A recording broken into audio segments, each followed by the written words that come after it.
dear women of wonder, of wisdom, of wildness. I want to take this opportunity to go a little bit deeper with you into the implications of what we're doing with these first secrets. Celebrate your senses, honor your instincts, and this transition that we're in right now before plunging into claim your inner authority. When I say wildness, I'm talking about that place in us where we're natural and free. That place in us where we know our intimate and direct relationship to those larger forces of life and love. So our practices are about cooperating with those wise motions of life that are always pulsating inside of us. With every breath, with every thought, with every emotion, with every sensation. And our task is to learn to cooperate with them. So on a very primary, fundamental level, what we're asking is, what does this creature self need to thrive, to be healthy, physically healthy, emotionally healthy, mentally healthy, spiritually healthy? So in honoring our instincts, those wise motions of life that we call the instincts, we have a mandala, a map of how the full range of the instincts cooperate with each other to bring balance, to bring harmony, to bring enlivenment. And we've talked about how each of them has a very direct physical outward benefit. And each of them also leads us into a profound spiritual connection of knowing our place in this universe,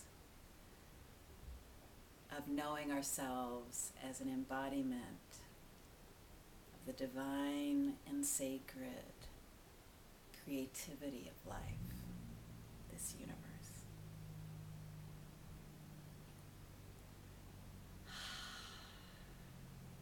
So it's not about controlling those deeper impulses.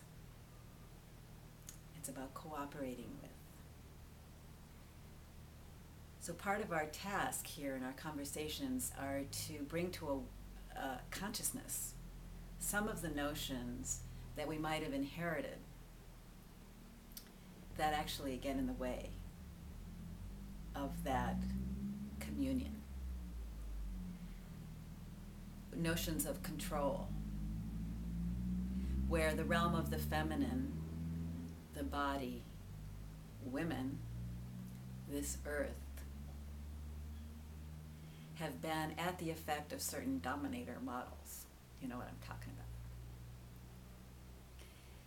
So there are attitudes about disengaging, detaching from, transcending, getting out of body, earth, sensuality, of suppressing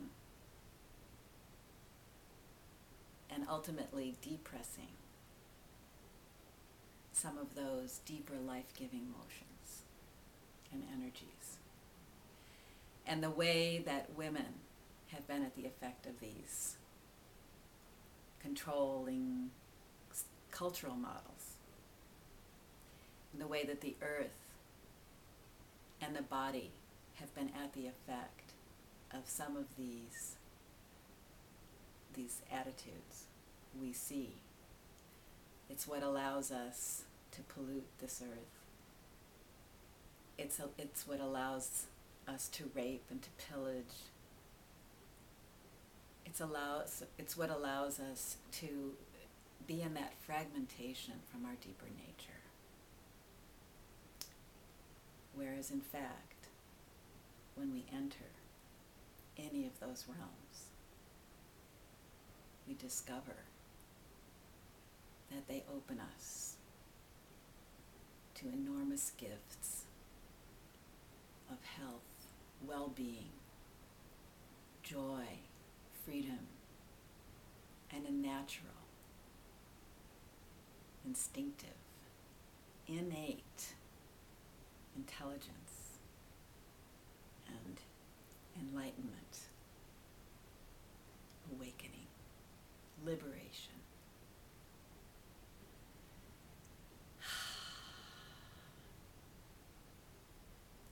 So how can I cooperate with those movements? What do I need in this meditation? When I'm meditating, what arises? What awareness comes to me of what missing element is needed? Because that informing is always present. If we learn to pay attention to them, to that informing, if we learn to heed those messages and to cooperate with them. I'm reminded of Mary Oliver's poem, certain lines, now famous. You don't have to be good. You don't have to walk on your knees for 100 miles through the desert repenting. All you have to do is let the soft animal of your body love what it loves. Isn't that marvelous? The soft animal of the body, the soft animal body, love what it loves. How simple, how profound.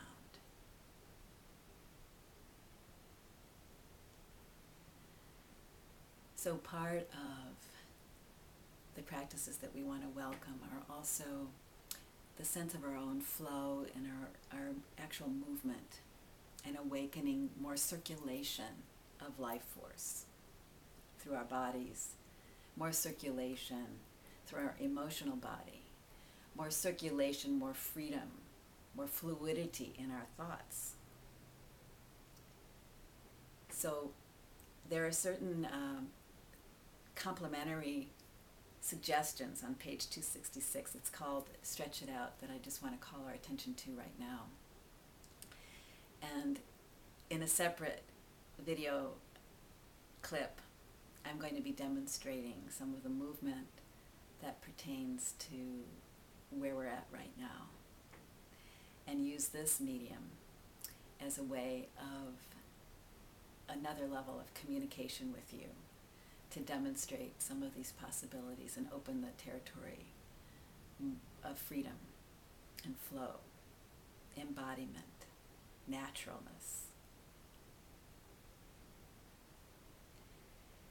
And I long to be with you in person. I really do. And perhaps we can make that happen in some way. But until then,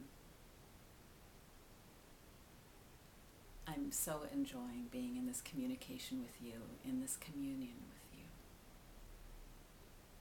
and having the awareness of the community that we're creating together,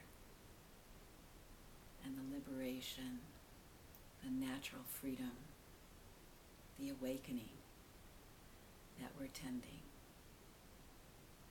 tending, supporting, co-creating, affirming, releasing, embracing.